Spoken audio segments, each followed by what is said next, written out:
5 नवंबर 2024 को विश्व के सबसे शक्तिशाली देश अमेरिका में राष्ट्रपति पद के चुनाव होने हैं। एक तरफ डेमोक्रेट्स की तरफ से चुनावी मैदान में ताल ठोक रही हैं कमला हैरिस, जो अगर चुनाव जीतती हैं तो वो अमेरिका के इतिहास की पहली महिला राष्ट्रपति होंगी। वर्तमान में कमला हैरिस उपराष्ट्रपति हैं। एक तरफ है रिपब्लिकन के चहेते डोनाल्ड ट्रंप, जो कि अमेरिका के एक बार राष्ट्रपति रह चुके हैं और अगर चुनाव जीतते हैं तो दूसरी बार अमेरिका के राष्ट्रपति बनेंगे। दोनों ही प्रत्याशियों की तरफ से चुनाव प्रचार बड़े ही तीव्र गति से किया जा रहा है। एक दूसरे पर आरोप प्रत्यारोप का दौर लगातार जारी है। लेकिन आज के इस वीडियो में मैं आपको अमेरिकी चुनाव से जुड़ी कुछ अहम दिलचस्प बातें बताने जा रहा हूं। सबसे पहले मैं आपको बताऊंगा कि आखिर हर साल अमेरिका में मंगलवार को ही चुनाव क्यों होते हैं।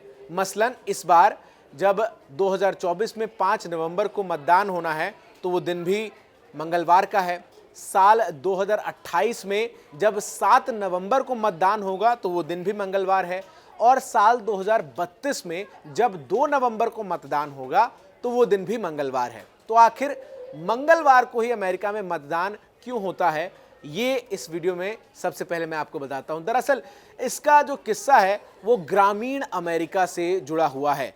साल 1850 के बाद अमेरिका की कांग्रेस में इस बात को लेकर एक प्रस्ताव पारित किया गया कि अमेरिका में राष्ट्रपति और उपराष्ट्रपति के चुनाव जो हैं वो एक साथ एक ही समय पर कराया जाए।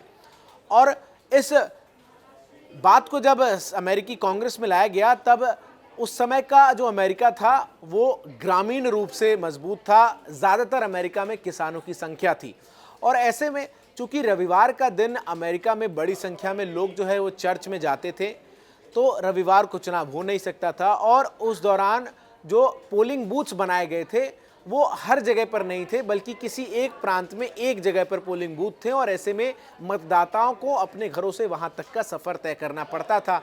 और ऐसे में जो दूरी है उसको तय करने के लिए कई राज्यों में, अमेरिका के कई प्रांतों में समय ज़्यादा लगता था। ऐसे में सोमवार का दिन जो है वो उस दूरी को तय करने के लिए रखा गया और फिर मंगलवार का दिन तय किया गया जब वोटिंग की प्रक्रिया जो है वो की जाए। और तब से ही ये परंपरा चली आ रही है और लगभग अब 180 साल हो चुके हैं जब अमेरिका में मंगलवार के दिन ही मतदान होता है और ये मंगलवार भी विशेष तौर पर नवंबर के पहले हफ्ते का मंगलवार होता है।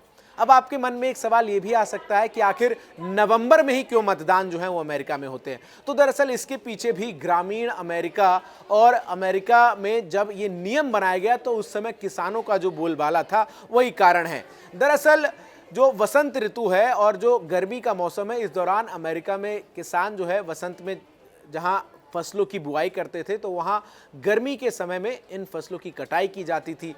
और ऐसे में नवंबर ही वो मुफीद महीना नज़र आया जब मतदाता जो हैं वो बड़ी संख्या में अपने घरों से निकलकर अपने तमाम कामकाजों को साथ करते हुए वो वोट डाल सकें और उनके भी जो काम है वो इससे प्रभावित ना हो। और तब से ही नवंबर में ही मतदान की प्रक्रिया जो है वो अमेरिका में चली आ रही है। एक और इंटरेस्टिंग बात मैं आपको बताता हूँ कि अमेरिका में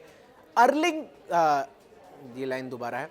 एक और इंटरेस्टिंग बात मैं आपको बताता हूं कि अमेरिका में अर्ली वोटिंग की भी परंपरा है।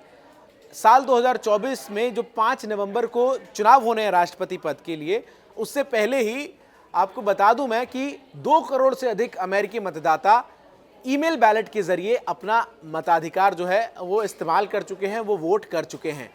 और इसको आप भारत में जो बैलेट पेपर पर मतदान होता है, जो बैलेट बॉक्सेस की चुनाव के वोटों की गिनती में पहले गिने जाते हैं, उसके ज़रिए भी समझ सकते हैं।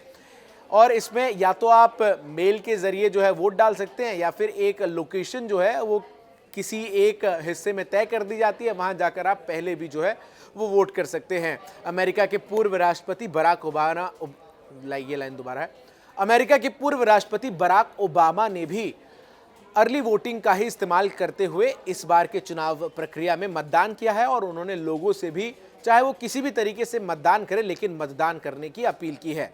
अब निगाहें सबकी इस बात पर है कि 5 नवंबर के मतदान के बाद जब वोटों की गिनती होती है तो आखिर अमेरिका के मतदाता क्या तय करते हैं। क्या वो कमला हैरिस को देश की पहली महिला राष्ट्रपति के तौर पर चुनते हैं या फिर एक बार फिर डोनाल्ड ट्रंप को मौका देते हैं।